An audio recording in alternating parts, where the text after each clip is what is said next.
Good morning बच्चों। आज हम संज्ञा के भेद यानी प्रकार के बारे में आप सबको अवगत कराएंगे। इसके पूर्व के वीडियो में हमने संज्ञा की परिभाषा से आप सबको अवगत कराया था। मुख्य रूप से संज्ञा के 3 भेद होते हैं। इसके अलावा 2 भेद और होते हैं। जूनियर कक्षाओं में बच्चों को 3 भेद ही बताए जाते हैं। सीनियर कक्षाओं में बच्चों को 5 भेदों से अवगत कराया जाता है। इसका प्रथम भेद यानी प्रकार व्यक्तिवाचक संज्ञा है। व्यक्तिवाचक संज्ञा किसे कहते हैं?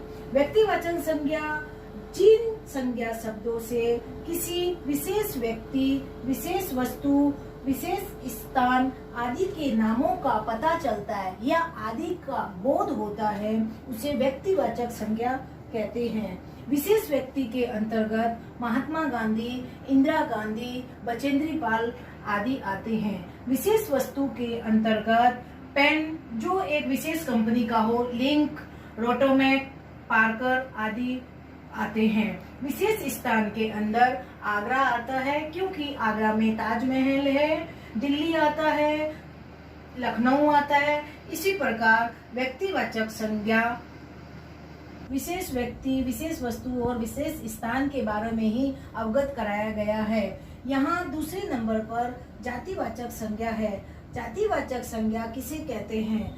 जातिवाचक संज्ञा जिन संज्ञा शब्दों से उसके पूरे वर्ग या संपूर्ण जाति का बोध कराया जाता है या जिसके बारे में बताया जाता है, उसे जातिवाचक संज्ञा कहते हैं। संपूर्ण वर्ग का मतलब व्यक्ति, प्राणी, वस्तु, स्थान होता है। स्टार्ट। व्यक्ति के अंतर्गत महात्मा गांधी, बचेंद्री पाल आदि आएंगे।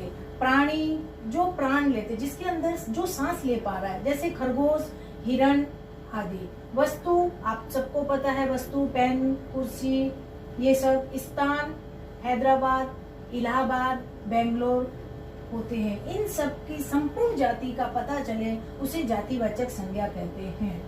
तीसरे नंबर पर भाववाचक संज्ञा आता है। भाववाचक संज्ञा किसे कहते हैं? भाववाचक संज्ञा उसे कहते हैं जिन संज्ञा शब्दों से किसी प्राणी या वस्तु की स्थिति, भाव, दशा आदि का बोध होता है या प्राणी या वस्तु की स्थिति, भाव, दशा का पता चलता है, उसे भाववाचक संज्ञा कहते हैं। भाववाचक संज्ञा के अंतर्गत ये आता है, जैसे हम आपको समझाएंगे उदाहरण के सहित, जिससे आपको सरलता से समझ आ जाएगा। ताजमहल की सुंदरता को देखकर सभी आश्चर्य में डूब जाते हैं। मंदिर के चारों ओर हरियाली है गो, जिससे लोगों की थकान दूर हो जाती है। सुंदरता, हरियाली और थकान हमें भाव गुण के बारे में बताते हैं।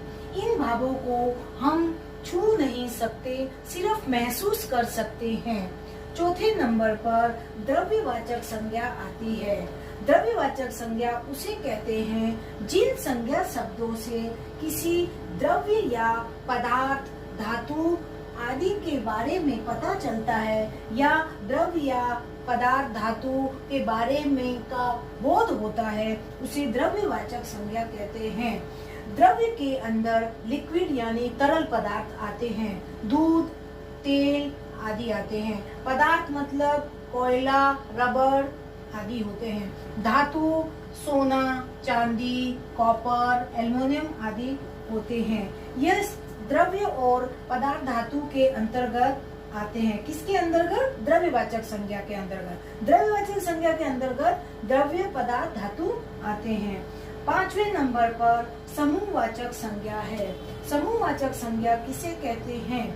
समूहवाचक संज्ञा उसे कहते हैं जिन संज्ञा शब्दों से किसी एक ही जाति के व्यक्ति या वस्तुओं के समूह का बोध होता है या पता चलता है, उसे समूहवाचक संज्ञा कहते हैं। समूह के वाचक संज्ञा जो हमें पढ़ने से ही पता चल जाता है कि समूह मीन्स एक भीड़, सेना, टुकड़ी या कक्षा में बैठे हुए बच्चों का समूह या पैसों की या रुपए की गड्डी, उनको हम समूह कहते हैं।